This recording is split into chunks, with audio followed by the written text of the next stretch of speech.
Parang yun na yung next level eh, no? Diba parang i-challenge mo yung sarili mo. Aralin mo araw-araw. Kung gusto mo photo mo araw-araw. Sige, magkwento ka lang. Isiset ko sa kanila. Ganda na tayo photo ah. Oo nga eh. Ano mo, ang layo sa, ano to ah, ang layo sa normal na photography. 1990. 9 years? 9 years in the Ganun yun. 9 years? Alam mo, nag-improve ako dahil sa kanya. Oo, nag-react lang siya. Kaya mag-subscribe na kayo. Hanapin niyo si Kuya Eller. Ako kasi dati sabi ko gusto ko lang mag-enjoy.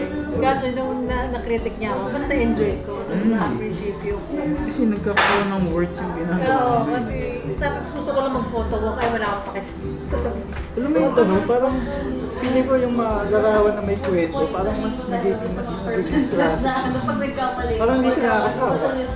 Para doon sa puro aesthetics lang. Saka mapapaisip ka lagi sa mga gawa nila eh. Ano connection nito? Kunwari, may nakapal na ganyan, tapos may post na yun. Ano connection? Pero pag tinignan mo siya as a whole, Yun. Ganun yung pagbasa Makes sense eh. Oo, ganun ang pagbasa ng photobook eh. Diba? Ando. Architecture. Architecture ba yan? Oo, si Tadao Ando. Kilala mo to? Oo. Tama ba? Sikat to sa ano? O ikaw mo Sikat yan sa inyo. Sa ano mo, sa... sa field niya. Sige nga, translate mo nga to. Ay, may translate. Chat GPT. Architectural. Ah, Mas Alam mo, long ang na. dami ko nakikita apartment na loft type. Gusto ko yung ganun. Diba ganito lang siya, tapos mayroong parang yung loft. oh. Ano, space saving eh.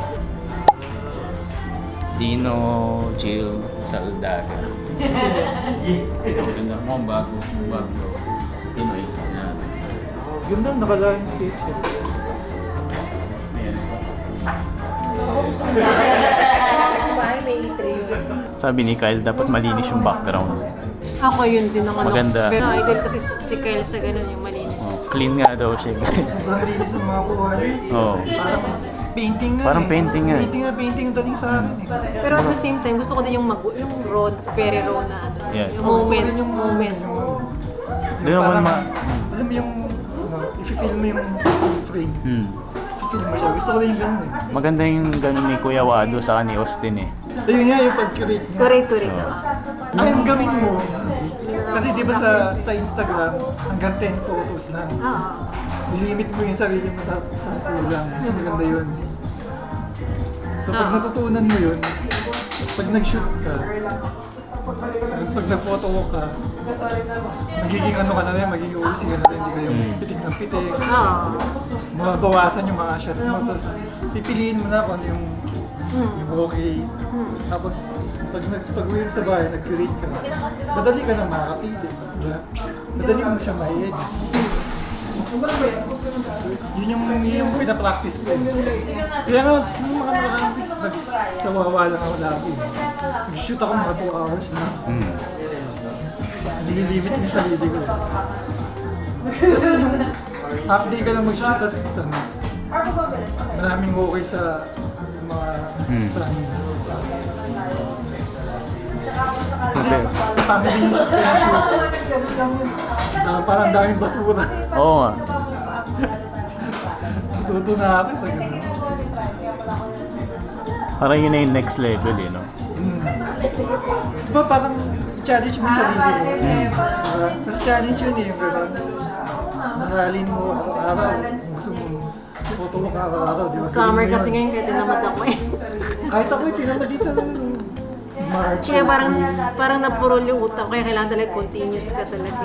Or kung hindi ka man nag-shoot, yung visual library na i-develop mo. Hindi, pwede rin yung- Kunyari mga fast photos mo na hindi mo nakikita, i-ano mo lang. O i-curate mo. Curate mo lang, ayun nga eh. Aralin mo lang eh.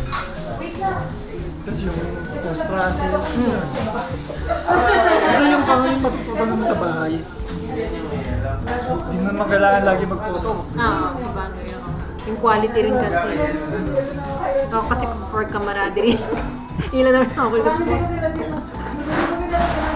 Ayos. Edit mo na lang ako. Pwede ba yun? Smiley face mo na lang kami. Solid.